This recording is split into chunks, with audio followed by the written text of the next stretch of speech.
Hi friends, so welcome back. So now we're in the video and module talking about how to create more energy living in this modern world. Now for me, a lot of these topics are tied together, right? Creating more peace and more energy and clarity are all very much tied together.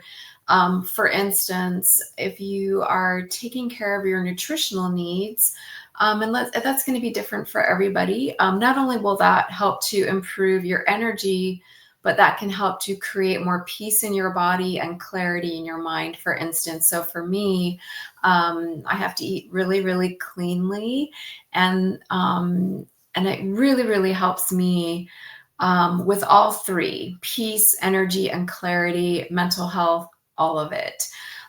So there are many, many ways that you can improve your energy. And energy can also be not only physical energy, but it can be mental energy, emotional energy, and even kind of energetics, right? Like the energy of the environment, the energy of people around you, and who you allow into your life. This is one of my favorite topics. It's a topic that I specialize in, and my book, The Memory of Health, takes a deep dive into how to improve your energy, even if you have chronic fatigue for any reason. It's full of research on what causes chronic fatigue and what may help energy. So for the purpose of this course and this video, I'm going to try to keep it, again, very simple and focused for you.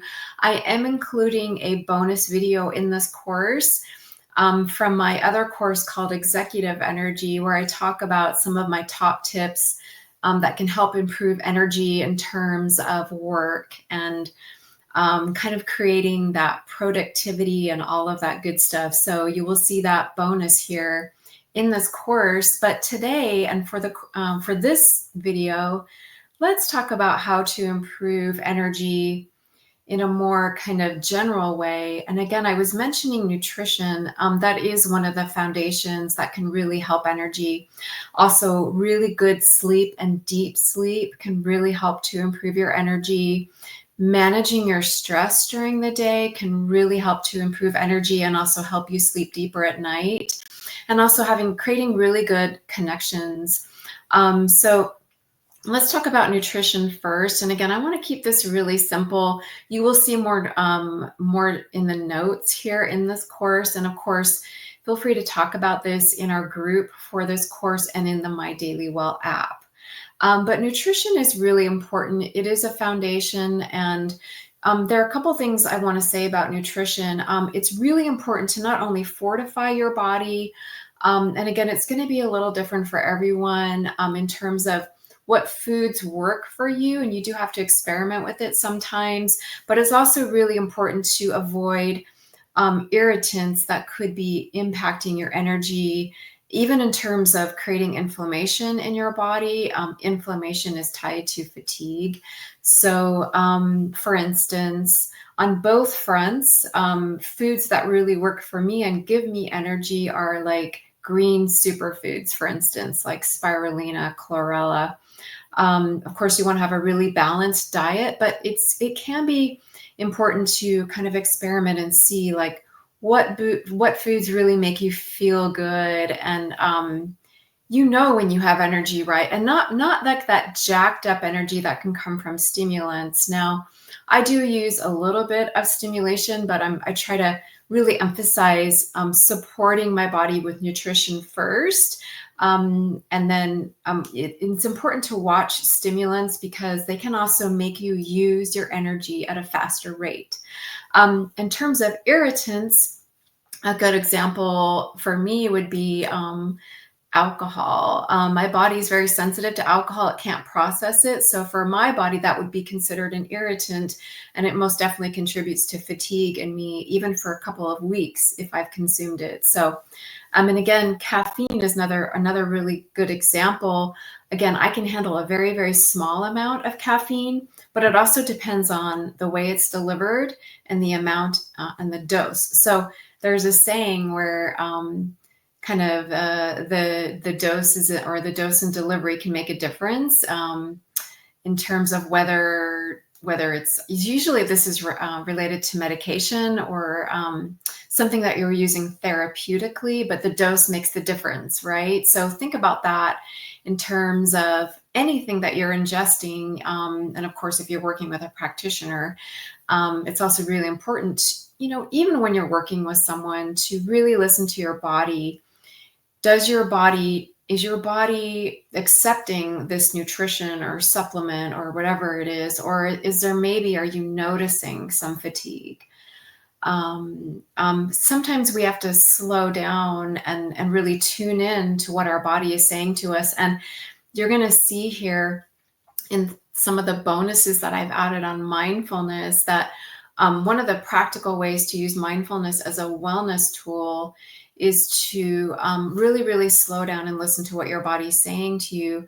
And there's actually a term for it, in addition to mindfulness, interoception, where your body is sending you signals, your organs are sending you signals about kind of how your nervous system is feeling. And so much of this can be also tied to what you're ingesting, right? So just be aware that what you're ingesting could positively impact your energy or negatively impact it. So now along those lines, when it comes to sleep, that's the other thing that I mentioned. Let's talk about sleep and stress management and nutrition, right? Because they all kind of work together.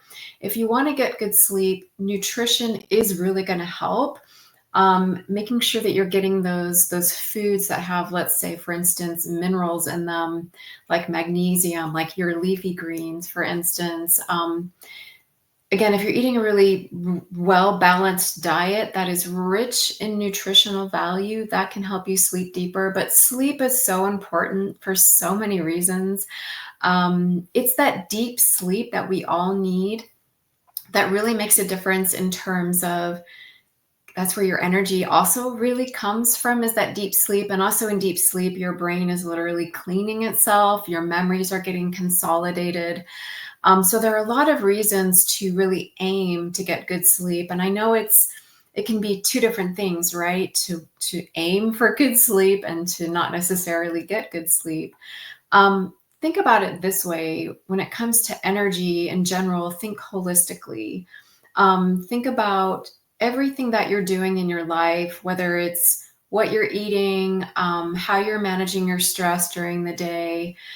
And again, even in terms of what's called sleep hygiene, are you setting yourself up for success to sleep well?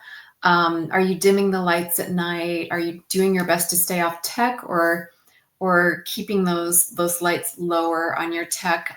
It is recommended to try to stay off tech at least an hour before you go to sleep. You want to avoid the blue light that's coming from your screen. That can make a difference. I've also found, though, that managing stress during the day makes a big difference, and eating well makes a big difference. And also, when you move throughout the day and exercise in whatever way that you can create sleep pressure, and it can help you sleep deeper at night. And again, make sure your room is dark. You don't even want to be able to see your arm in front of you. I know it looked like my arm just kind of disappeared there, didn't it? But you don't want to be able to see your arm in front of you. You want your room to be that dark, because even a little bit of light can kind of interfere with melatonin production, and it's melatonin that can really help you sleep deeper. And keep your room on the cooler side.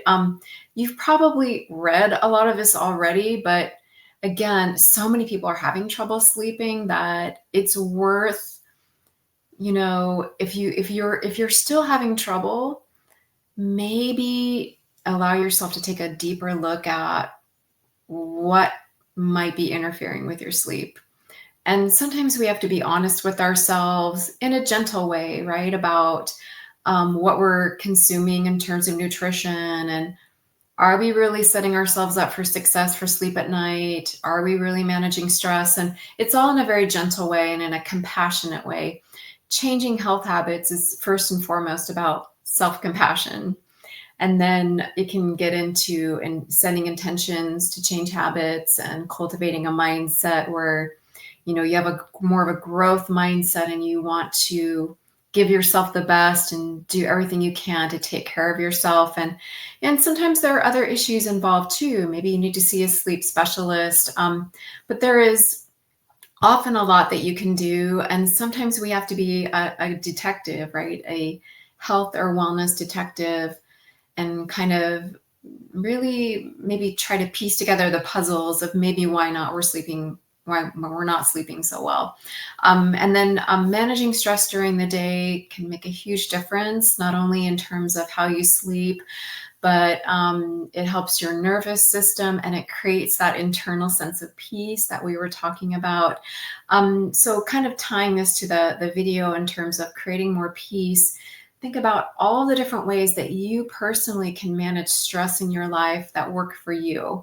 So it can even go beyond mindset and intention and mind body practices. And it can also be what relaxes you, what gives you that downtime. Is it play? Is it creativity? Is it getting off your screen more? Is it getting out in nature?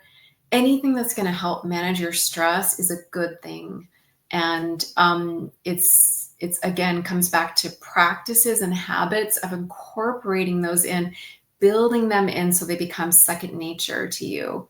So I really have to prioritize my health and well-being every day as much as I can, because it makes a difference in terms of keeping my symptoms down. So I take a deep dive into this again in my book, The Memory of Health. But these are some of the ways that I have found that can improve energy that are the most basic.